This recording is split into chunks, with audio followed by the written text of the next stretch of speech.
Crecen los mejores amores, crecen desde el pie. Para sus colores las flores crecen desde el pie. Crece desde el pueblo el futuro, crece desde el pie. Animada el rumbo seguro, crece desde el pie. Cantan para usted los cantores, crecen desde el pie. Un poco de fe y los tambores pueden florecer.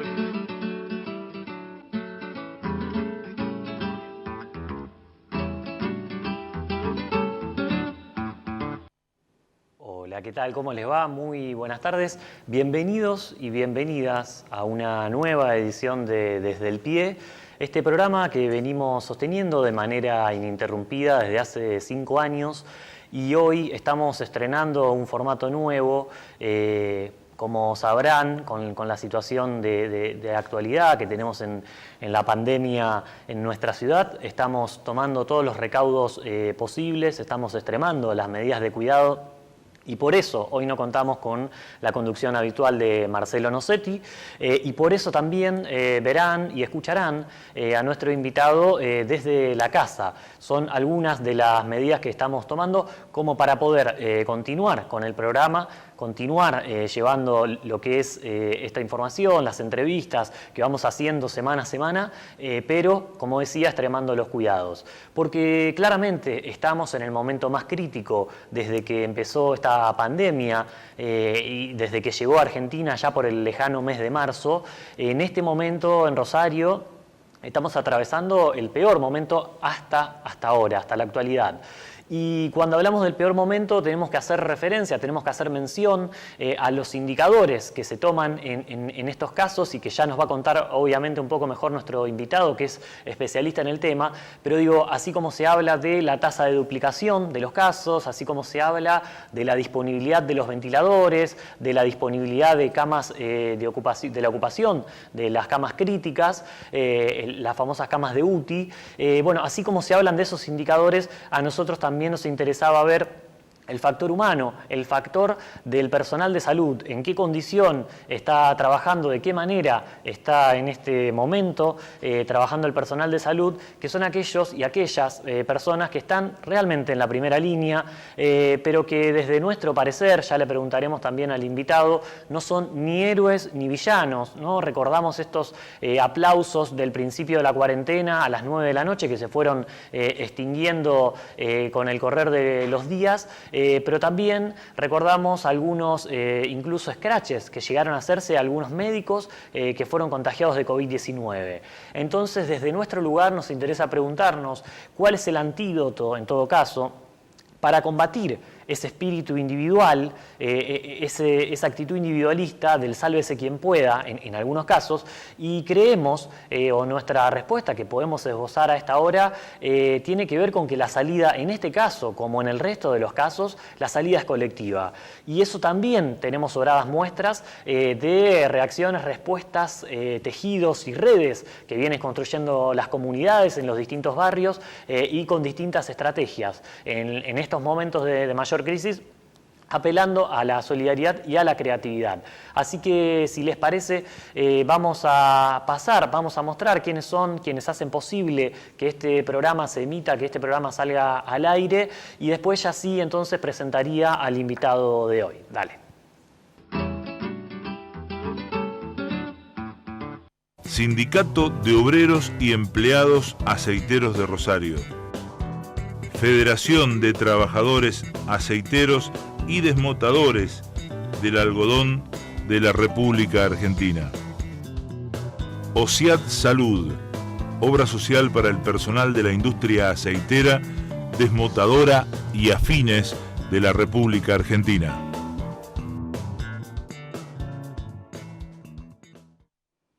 Bueno, y lo dicho, ¿no? El invitado de hoy es Ricardo Cordone, él es médico generalista, es profesor universitario y es trabajador de la atención primaria de salud en Rosario, concretamente en el Centro de Salud Casiano Casas. ¿Cómo estás, Ricardo? Buenas tardes. ¿Qué tal? Buenas tardes, mucho gusto. Bueno, gracias por atendernos, en este caso, como anticipaba, probando este nuevo formato.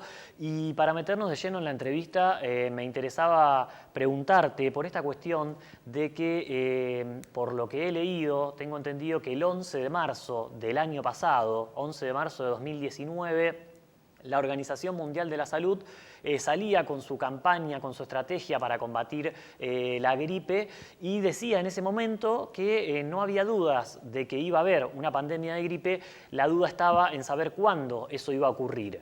Esa alerta, esa alarma que prendía la OMS hace más de un año, digo un año con respecto a cuando arrancó acá en Argentina, cuando llegó la pandemia, digo, ¿qué sucedió con esa alarma? ¿Había posibilidad efectiva de reforzar los sistemas sanitarios? Porque entiendo que ningún sistema sanitario del mundo ha resistido este embate. Sí, nosotros usamos siempre una frase muy común, digamos que con el diario del lunes todos somos Gardel, ¿no? Cuando ve el transcurso de la pandemia, uno dice todo lo que se podría haber hecho y no se hizo, pero eso no lo podríamos prever en el momento de la pandemia. Sí, lo que tuvimos, y me parece que eso fue una oportunidad, casi te diría azarosa de Argentina, de que no empezó en América Latina o en América, sino que empezó en Europa, en Chile en realidad, y después se trasladó a Europa, y nosotros llegó con varios meses posteriores donde pudimos ver cuál había sido la experiencia en otros países y cuál era la salida. Me parece que en ese sentido, si bien la pandemia es una desgracia en términos poblacionales, en Argentina nos toma con algunas características que pueden ser positivas y otras que no. Digo, en general nosotros veníamos, vos lo hiciste muy interesante en la introducción, en la estrategia de la solución como una salida colectiva, algo así. Veníamos de un periodo neoliberal, digo, más allá de las personalidades, de las personificaciones de los dirigentes políticos, me gusta más hablar de cuestiones ideológicas y de tendencias políticas, donde la propuesta cultural del neoliberalismo en la Argentina tenía que ver justamente con que cada uno se salvara por su lado, y de alguna manera vuelve este debate a partir de algunos comentarios del presidente sobre la meritocracia, que fue una bandera enarbolada y sigue siendo enarbolada por pensadores neoliberales, liberales, de que lo que nos sucede en la vida depende de nosotros, ¿no? Casi exclusivamente, ¿no? Como que las determinaciones sociales, las condiciones objetivas de vida, la pertenencia de clase, etcétera, todas esas categorías han quedado en la historia, ya no influyen más, y todo depende de que nosotros, digamos, nos arremanguemos, trabajemos y así vamos a progresar. Esto no lo digo, digamos, ni una chicana ni ironía, sino que es un argumento, digamos, de pensamiento liberal. Y en ese sentido digo que nos encuentra la pandemia en la Argentina en una situación muy crítica porque la situación socioeconómica era grave, se diría gravísima en el cambio de gobierno. Y el lado positivo es que justamente la sociedad argentina decide dar un cambio de rumbo cultural y apostar a un gobierno donde se reivindica de alguna manera las construcciones colectivas. Me parece que ese es un primer encuadre general que yo haría de cómo nos toma la pandemia a nosotros en términos sociales. Bien. Sí. Eso tiene un impacto y una manifestación concreta en lo sanitario. Bien, ¿no? Porque el desarrollo del sistema de salud durante los años neoliberales ha sido un claro retroceso del Estado en las funciones fundamentales, como es una de ellas, la salud. Tal vez nosotros en Santa Fe no lo vivimos tanto porque no tuvimos esa experiencia. Hay que reconocer que los gobiernos socialistas, tanto a nivel de Rosario, como yo trabajo, como a nivel provincial, han hecho mucho hincapié en el desarrollo del sistema sanitario. Pero lo que pasó en provincia de Buenos Aires, lo que pasa en Capital, y lo que está pasando en algunas provincias del interior del país, por las cuales nosotros a partir de nuestra especialidad, en médicos generales que hay en todo el país tenemos, es realmente muy grave la situación de la capacidad de respuesta del sistema sanitario. Bien, yo pensaba cuando te escuchaba, digo, si efectivamente un botón sirve para muestra, cuando claramente, ¿no? Lo del diario del lunes comparto, digo, cuando en su momento la OMS hacía ese comunicado, hacía esa información. En ese momento todavía faltaba casi un año de este gobierno neoliberal que vos describís, y digo que si un botón sirve para muestra, el gobierno de Macri, entre otras cosas, pasó de Ministerio de Salud a Secretaría. Digo, me parece que eso redondearía un poco el espíritu, digamos, de la solidez y el destino y la prioridad de lo sanitario. Quería preguntarte por el carácter de la pandemia, el virus, en el sentido de ¿cuál te parece que es tal vez la mayor complejidad? Porque vengo escuchando concretamente en el último tiempo cómo cuando se complica la situación aumentan, digamos, se complica en términos de recursos sanitarios, esto que decía yo en un comienzo, requieren muchos días de internación, las personas que están internadas, también complejiza esta cuestión de, bueno, la disponibilidad, como decía, pero me parece, y por eso preguntarte concretamente, si el carácter de lo desconocido, ¿no? Esta cuestión de ir corriendo muchas veces desde atrás, porque se va estudiando mientras la cosa ocurre, ¿no? Me parece que hay ahí un dato que tal vez ayuda a entender un poco la complejidad del caso, no sé, ¿qué te parece? Sí, hay algo que puso en crisis, digamos, nuestro modelo de pensamiento sanitario, fue la aparición de la pandemia. Digo en el sentido de creer que la ciencia todo lo puede explicar desde una perspectiva exclusivamente biomédica. Hay características que tienen que ver con el virus y que tienen que ver con las respuestas de nuestro organismo a las agresiones que pueden explicar parte de lo que está sucediendo. Pero lo que me parece que uno de los aprendizajes centrales que nosotros tenemos que hacer a partir de esta pandemia en lo sanitario es primero que las enfermedades no son hechos individuales. Nunca una enfermedad es un hecho individual. Siempre hay en cada uno de nosotros un contexto familiar, psicológico, subjetivo, social, que nos determina, decimos nosotros, es decir, que genera las condiciones para que esa enfermedad transcurra. Y en el caso de esta enfermedad en particular, que tiene un alto nivel de contagiosidad, fíjate vos que la estrategia preventiva más importante no salía del sector salud, por lo menos hasta ahora, que no se ha descubierto la vacuna, sino que tiene que ver con la organización social. Porque nosotros sabemos que, y esto lo venimos repitiendo hasta los trabajadores, los funcionarios, la única herramienta que tenemos hoy para combatir el virus es el aislamiento. Es decir, es no juntarse, no encontrarse, usar el barbijo, lavarse las manos, etc. Todas las recomendaciones que siempre hacemos. Es muy difícil, es casi te diría imposible, que nosotros podamos disminuir el grado de letalidad, lo que se llama la letalidad, porque hay un estándar mínimo que se está dando prácticamente en todos los países del mundo. Entonces, la única manera de disminuir, de hacer que la gente no se muera, es que disminuyan los casos. ¿Sí? A ver si lo puedo explicar de otra manera. Nosotros tenemos algunas enfermedades en donde el sector salud, o sea, la respuesta que podemos dar del sector salud es muy eficaz y podemos disminuir la mortalidad de una enfermedad. Estoy dando, por ejemplo, la mortalidad de los recién nacidos. Sí. Si nosotros le garantizamos a todas las embarazadas que tengan un buen control de salud, disminuimos notablemente la mortalidad de los recién nacidos. Y si a su vez todos esos recién nacidos que nacen con problemas tienen un acceso rápido y oportuno a un servicio de neonatología, disminuye más la mortalidad. Esto quiere decir que hay enfermedades donde los servicios de salud tenemos un gran impacto en la capacidad de disminuir la mortalidad. No pasa esto con el virus, porque no tenemos un remedio que lo cure, porque si bien se está usando plasma de convalecientes, no hay estudios todavía que demuestren que eso disminuye la mortalidad, y la única herramienta que hoy tenemos es bajar los casos.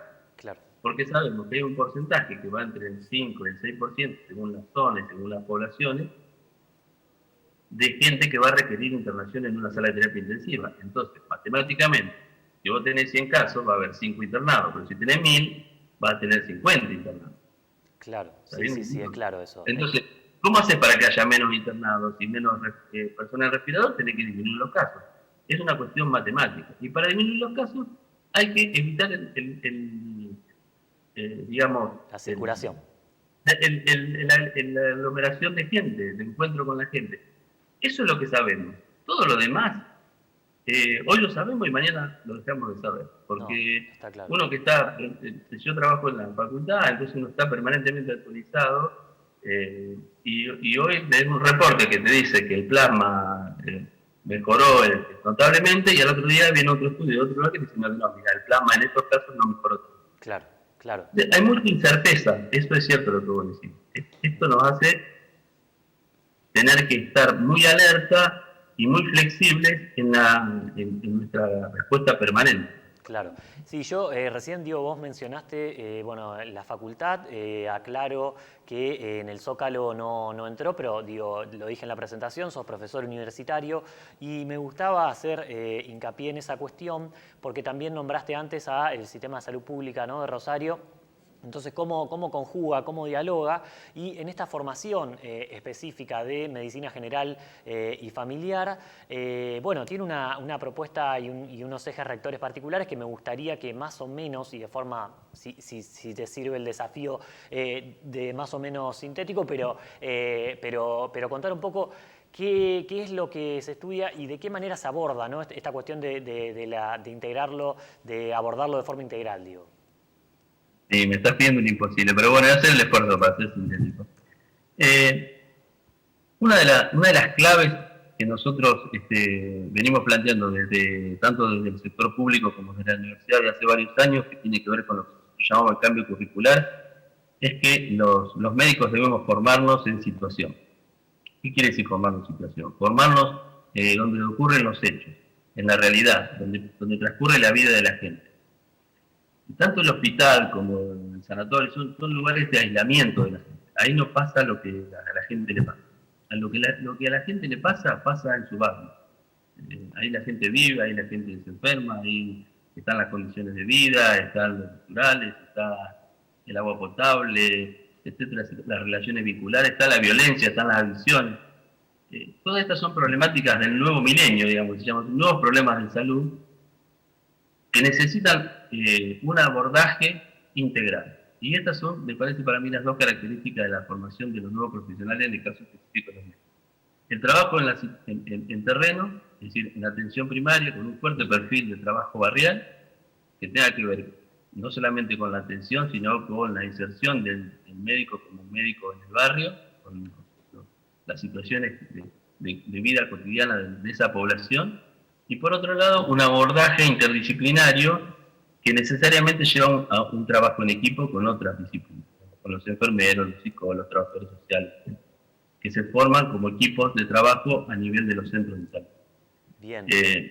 Eso para mí serían los dos ejes que pueden ser comunes a la poesía de la formación y de los servicios de salud en la municipalidad. Buenísimo, el desafío logrado, fuiste súper sintético y contundente. Sí, por lo tanto... Bueno, si me permite, hay un tercer elemento que me parece central, que tiene que ver con la participación social en la organización de los servicios de salud, que es otro capítulo muy importante. Sí, bueno, justamente se apropia de la salud. Claro. Y por eso creo que la pandemia, si algo que nos demuestra, es que este es un problema que lo resolvemos entre todos. Claro. Hay algo que quería preguntarte ya de forma sería como concreta en el sentido de la pandemia en los barrios. Digo, vos me venís contando esto de la formación y la visión de la medicina que ustedes plantean y ejercen y con esta presencia en los territorios. Digo, ¿de qué manera se juega la pandemia en los barrios? ¿De qué manera trabajan en relación con los centros de salud, en este caso con el que te toca a vos, como para que aquellas personas que están viendo este programa y que no tienen ese conocimiento puedan saber un poquito, al menos una pincelada acerca de cómo se trabaja en esas comunidades donde, como venimos diciendo, el antídoto viene siendo el distanciamiento social, la higiene y las medidas de cuidado, siendo que muchas veces en estas barriadas populares se complican esas cosas, ¿no? Digo, en términos de vulneración de derechos de la vida en general. Sí, absolutamente. Bueno, nosotros, el primer periodo de la pandemia, lo que nos encontramos es con una gran contradicción. Habitualmente le decimos a la gente que ante la menor duda consulte a su médico, y pasamos a decirle que ante la menor duda se quede en su casa, Claro. que no nos consulte. Ese fue un primer cambio que tenía, que dijimos, bueno, hay que decirle a la gente que no venga más. Cuando veníamos diciendo todo el tiempo, acérquese, venga, lo que necesite, estamos para ayudar. Ahora, la gente nos devuelve, está bien, yo me quedo en mi casa, pero ¿cómo me aseguro? El medicamento, el alimento, ¿no? Y ahí fue necesario, por eso digo que este modelo que nosotros intentamos implementar necesita mucha flexibilidad, es un modelo artesanal, no se hace en serie, se hace artesanalmente y en cada situación. Ujú. Y es necesario flexibilizar muchos de los mecanismos de la burocracia para poder resolver esos problemas. Y en este caso un problema nuevo para todos. Entonces, ¿qué hicimos? Implementamos como primera medida, que para mí sigue siendo hoy uno de los... Yo, como verás, soy de otra generación. La tecnología es algo que a nosotros nos sirvió muchísimo, ¿no? Hoy tenemos todos los centros de salud de la municipalidad, tienen un celular donde la gente se comunica por WhatsApp ya hace varios meses, y recibimos, pero tenía cientos de mensajes diarios donde la gente nos pregunta de todo. Y eso disminuye mucho la asistencia al centro de salud. La primera medida que para mí fue muy impactante, de muy alto impacto. Segundo, nosotros tenemos todo el sistema informatizado, si tenemos una lista de cuáles son los pacientes de nuestra zona, cuáles son sus enfermedades, entonces ahí podemos identificar los grupos de riesgo a los cuales les pedimos que no salgan de su casa, y armamos un esquema de visitas domiciliarias para llevar la medicación y en algunos casos el alimento. Con esto trabajamos en conjunto con el área de desarrollo social, donde se preparaba un paquetito con todos los medicamentos para el mes y una caja de alimentos, y lo acercábamos a la casa de la familia.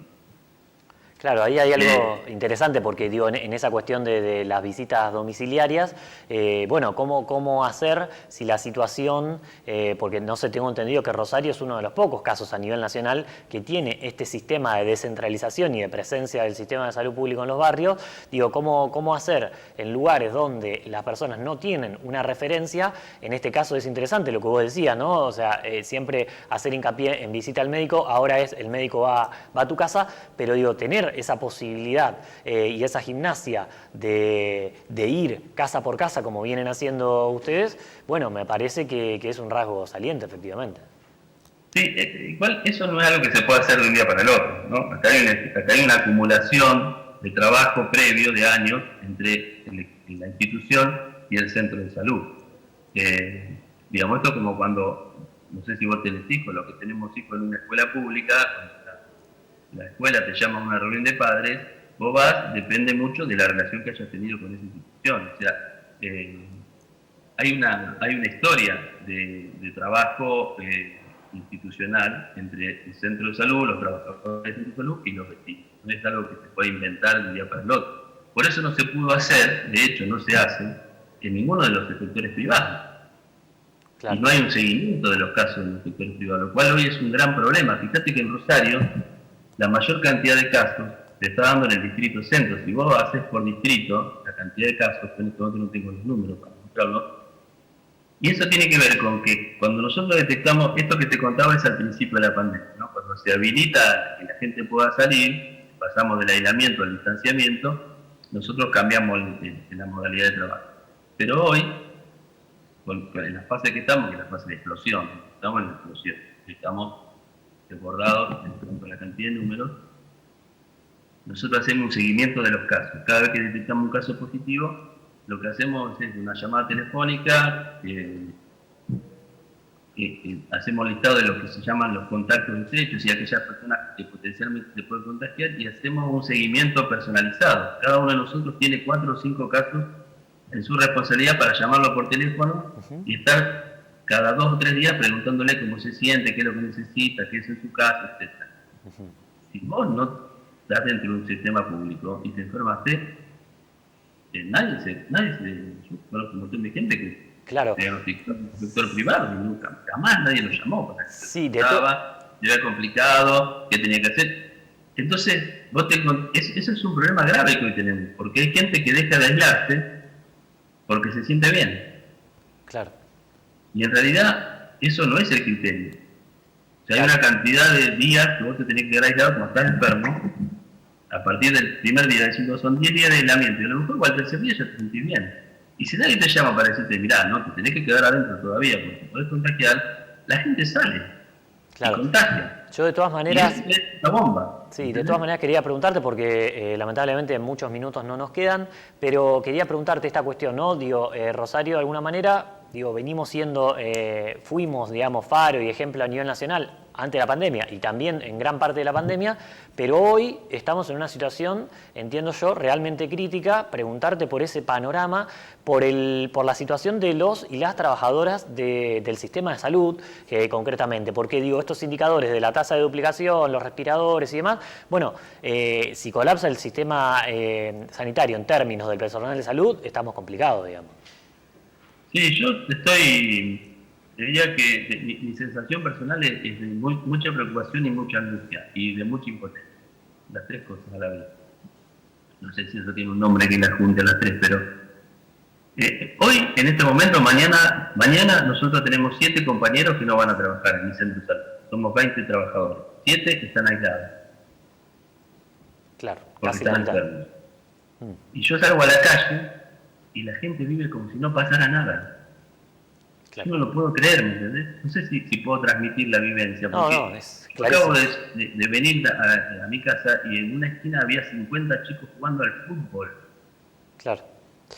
Y me acaba de llamar mi jefe para decirme que mañana tengo que ir en otro horario, porque el horario que iba a ir hay gente, tengo que ir a cubrir otro horario porque hay 2 compañeras que van a faltar porque están con fiebre y probablemente tengan coronavirus. Entonces yo digo, acá hay una disociación, hay como dos mundos, que a mí me produce un nivel de desesperación muy grande, porque no sé cómo hacer para transmitirlo. Y por otro lado, prendo la televisión en mi casa, porque tengo mi rasgo masoquista, digamos, y vos ves que los canales de televisión están hablando de cualquier cosa. Salvo 2 o 3, el resto está hablando de la justicia, de Cristina, de no sé qué. Yo digo, se están muriendo 250, 300 personas por día. Claro. De una enfermedad, de una sola enfermedad.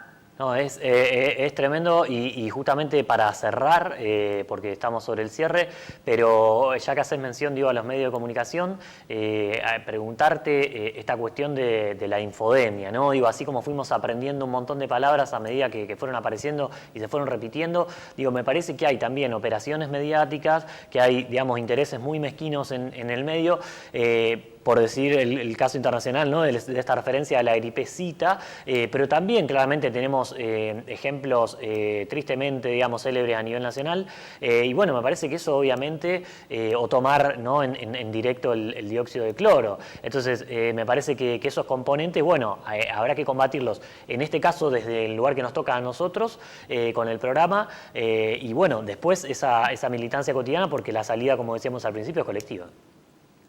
Sí, a mí me parece que los medios de comunicación son, ya lo dijo Antonio Gramsci, ¿no? Son uno de los elementos que forman el sentido común. Y lamentablemente el sentido común que los medios hegemónicos, que tienen un pensamiento liberal de derecha, están formando es que acá no pasa nada. Y se van a tener que hacer responsables de eso en algún momento. Alguien va a tener que pedirle cuenta a algunos medios de lo que están haciendo. Porque lo que están empujando a la gente a una inconsciencia que cuesta vida. Está claro, está clarísimo. Nosotros muchas veces pensamos en el equipo con otros compañeros en empezar a hacer algunos acting, públicos para poner esto en la agenda. Claro. Te doy un ejemplo, y a lo mejor es un ejemplo molesto, pero cuando hay una muerte violenta, en Rosario, que hay muchas, sí. Vos prendés el televisor y está hablando el familiar, está hablando el abogado, y lo tenés varios días, porque hay un caso de una persona que la mataron en la puerta de su casa para robar. Y va construyendo, de alguna manera, una preocupación en la sociedad. Sí. Decime cuándo vimos en estos 13.000 muertos llevamos en la Argentina. 13.000 personas murieron por esto. No, está claro. ¿Vos en la cara de alguno de ellos? No. ¿Hay alguna foto, una pancarta que salga y diga justicia por esta muerte? Sí. 120 trabajadores de salud murieron por el coronavirus. Sí. Detrás de... No te esquina, yo digo, Detrás hay una disociación que es esquizofrenizante para nosotros. No, no está claro y detrás de cada de esos números hay historia. Yo, Ricardo, te agradezco un montón. Lamentablemente tengo que cortarte acá porque estamos excedidos con el tiempo, pero te agradezco muchísimo por el tiempo y la claridad. No, por favor, gracias a vos. Bueno, hasta luego. Bueno, cerramos en 2 palabras. Este fue el programa de hoy y nos vemos el sábado que viene hasta ahora y por este canal. Gracias.